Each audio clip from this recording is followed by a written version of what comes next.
Chapter 14. After 2 days it was the Passover and the Feast of Unleavened Bread, and the chief priests and the scribes sought how they might take him by trickery and put him to death. But they said, "Not during the feast, let there be an uproar of the people." And being in Bethany at the house of Simon the leper, he sat at the table of a woman having come in an alabaster flask of very costly oil of spikenard.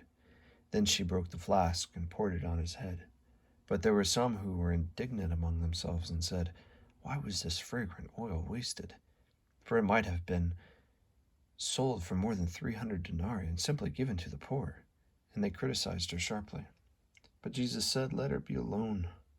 Why do you trouble her? For she has done a good work for me. For you have the poor with you always, and whenever you wish, you may do them good. But me you do not always have. She has done what she could. She has come beforehand to anoint my body for burial. Assuredly, I say to you, wherever this gospel is preached in the whole world, what this woman has done will also be told as a memorial to her." Then Judas Iscariot, one of the 12, went to the chief priests to betray him to them. And when they heard it, they were glad and promised to give him money. So he sought out how he might be conveniently betrayed. Now on the first day of unleavened bread, when they killed the Passover lamb, his disciples said to him, "Where do you want us to go and prepare that you may eat the Passover?" And he sent out his 2 disciples and said to them, "Go into the city, and a man will meet you carrying a pitcher of water. Follow him. Wherever he goes in, say to the master of the house, 'The teacher says, where is the guest room in which I may eat the Passover with my disciples?' Then he will show you a large upper room furnished and prepared. There, make ready for us." So his disciples went out, came into the city, and found it just as he had said to them, and they prepared the Passover. In the evening he came to the 12. Now as they sat and ate, Jesus said, "Assuredly I say to you, one of you who eats with me will betray me." And they began to be sorrowful, and to say to him one by one, "Is it I?" And another, "Is it I?" He answered and said to them, "It is one of the 12, who dips with me in the dish. The Son of Man indeed goes just as it is written of him, but woe to that man by whom the Son of Man is betrayed. It would have been good for that man if he had never been born." And as they were eating, Jesus took bread, blessed it, broke it, gave it, and said, "Take, eat, this is my body." Then he took the cup. When they had given thanks, he gave it to them, and they drank it. And he said to them, "This is my blood of the new covenant, which is shed for many. Assuredly, I say to you, I will no longer drink of the fruit of the vine until that day when I drink it new in the kingdom of God." And when they had sung a hymn, they went to the Mount of Olives. Then Jesus said to them, "All of you will be made to stumble because of me this night. For it is written, I will strike the shepherd, and the sheep will be scattered. But after I have been raised, I will go before you to Galilee." Peter said to him, "Even if all are made to stumble, yet I will not be." And Jesus said to him, "Assuredly I say to you that today, even this night, before the rooster crows twice, you will deny me 3 times. But he spoke more vehemently, "If I have to die with you, I will not deny you." And they all said likewise. Then they came to a place which was named Gethsemane, and he said to his disciples, "Sit here while I pray."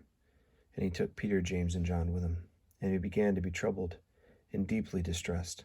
Then he said to them, "My soul is exceedingly sorrowful, even to death. Stay here and watch." He went a little farther and fell on the ground and prayed that if it were possible, the hour might pass from him. And he said, "Abba, Father, all things are possible for you. Take this cup away from me. Nevertheless, not what I will, but what you will." Then he came and found them sleeping and said to Peter, "Simon, are you sleeping? Could you not just watch 1 hour? Watch and pray, lest you enter into the temptation. The spirit indeed is willing, but the flesh is weak."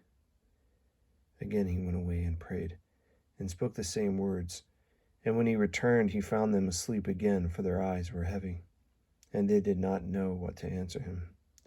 Then he came the 3rd time and said to them, "Are you still sleeping and resting? "It is enough. The hour is come. Behold, the Son of Man is being betrayed into the hands of sinners. Rise, let us be going. See, my betrayer is at hand." And immediately, while he was still speaking, Judas, one of the 12, with a great multitude with swords and clubs, came from the chief priests and the scribes and the elders. Now his betrayer had given them a signal, saying, "Whomever I kiss, he's the one.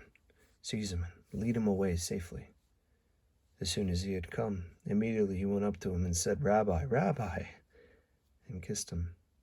Then they laid their hands on him and took him. And one of those who stood drew his sword and struck the servant of the high priest and cut off his ear. Then Jesus answered and said to them, "Have you come out against me as a robber with swords and clubs to take me? I was daily with you in the temple teaching, and you did not seize me, but the scriptures must be fulfilled." Then they all forsook him and fled. Now a certain young man followed him, and having a linen cloth thrown around his naked body, and the young men laid hold of him, and left the linen cloth, and fled from them naked. And they led Jesus away to the high priest, and with him were assembled all the chief priests, the elders, the scribes. But Peter followed him at a distance, and he sat at the servants and warmed himself at the fire. Now the chief priests and all the council sought testimony against Jesus to put him to death, but found none. For many bore false witness against him, but their testimonies did not agree. Then some rose up and bore false witness against him, saying, "We heard him say, 'I will destroy the temple made with hands, and within 3 days I will build another made without hands.' But not even then did their testimony agree." And the high priest stood up in the midst of and asked Jesus, "Do you answer nothing? What is it these men keep testifying against you?" But he kept silent and answered nothing. Again the high priest asked him, saying to him, "Are you the Christ, the Son of the Blessed?" And Jesus said, "I am. And you will see the Son of Man sitting at the right hand of the power, coming with the clouds of heaven." Then the high priest tore his clothes and said, "What further need do we have of witnesses? You have heard the blasphemy. What do you think?" And they all condemned him to be deserving of death. Then some began to spit on him, and blindfold him, and beat him, and to say to him, "Prophesy." And their officers struck him to the palms with the palms of their hands. Now as Peter was below in the courtyard, one of the servant girls of the high priest came. She saw Peter warming himself. She looked at him and said, "You were also with Jesus of Nazareth." But he denied it, saying, "I neither know the man nor understand what you're saying."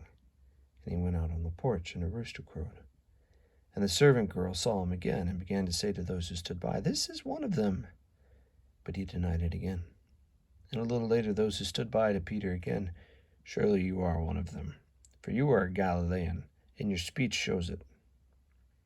Then he began to curse and to swear, "I do not know this man for whom you speak." A second time the rooster crowed. Then Peter called to mind the word that Jesus had said, "Before the rooster crows twice, you will deny me 3 times." And when he thought about it, he wept.